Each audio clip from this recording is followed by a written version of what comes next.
Là, c'est-à-dire on va comprendre pourquoi, quand il est hydrophobe, il possède un volume important.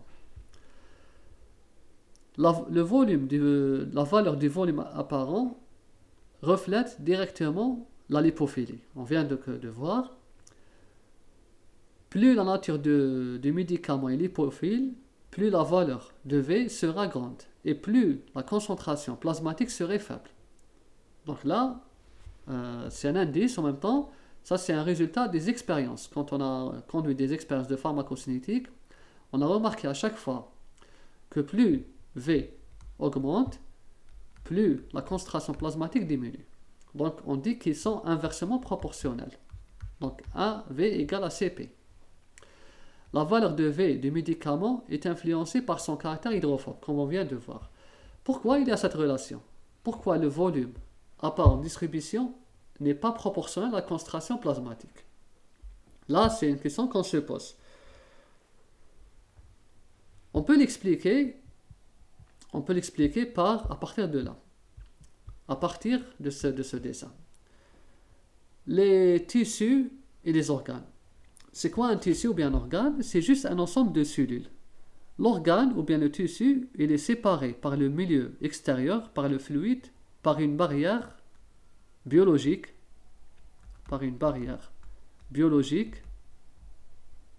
hydrophobe.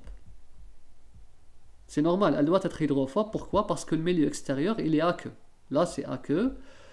Pour empêcher que l'eau rentre aussi facilement, donc ça peut conduire à la dégradation des cellules. Donc, il faut que ça soit hydrophobe. La barrière, elle est hydrophobe. Tous les tissus et les organes, ils ont une barrière hydrophobe.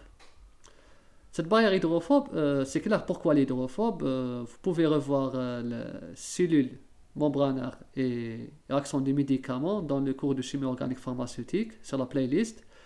Pour faire juste un rappel, la cellule, c'est ça. La cellule des êtres vivants, elle est caractérisée par une membrane plasmique.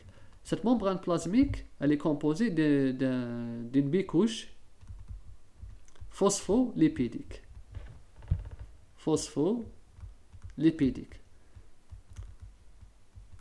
Phospholipidique, c'est-à-dire qu'elle contient une partie polaire et une partie apolaire. Mais la partie apolaire, elle est très importante.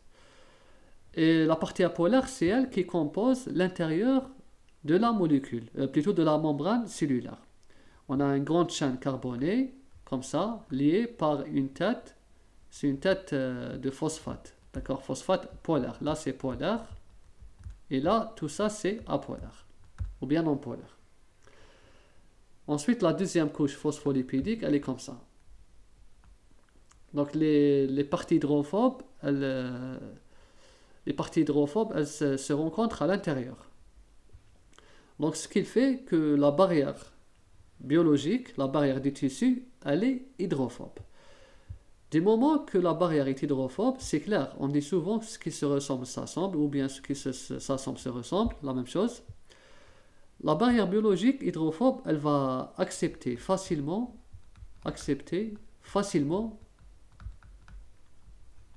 les molécules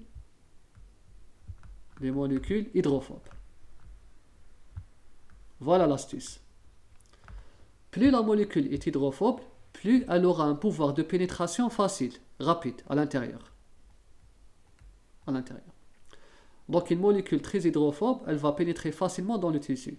Puisque les molécules vont pénétrer facilement dans les tissus, le milieu biologique, le fluide biologique serait appauvri en molécules. Donc ici, la concentration plasmatique, elle va diminuer, tout simplement, car les molécules auront tendance à émigrer ou bien à pénétrer dans les tissus, car ils ont une facilité de pénétration.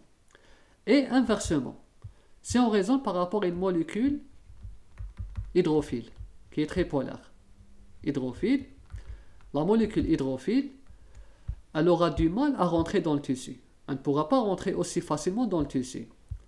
Molécule hydrophile, on va dire qu'elle pénètre difficilement. Elle va pénètre difficilement.